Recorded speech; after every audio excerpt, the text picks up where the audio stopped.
Guys, good morning po dito sa ating real video. Today, i-share sa inyo kung paano mag-upload ng video at maglagay po ng ating subtitle sa ating mga real video.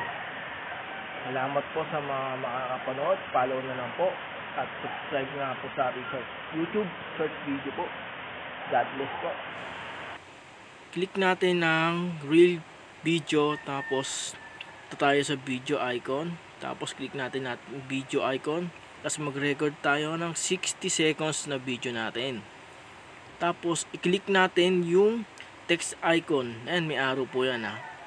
Text icon para magawa tayo ng subtitle ng ating video.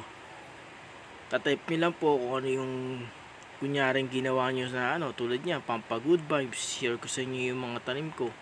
Mas maraming makaka-views dahil meron tayong subtitle. Thank you po sa mga nakapanood. God bless po.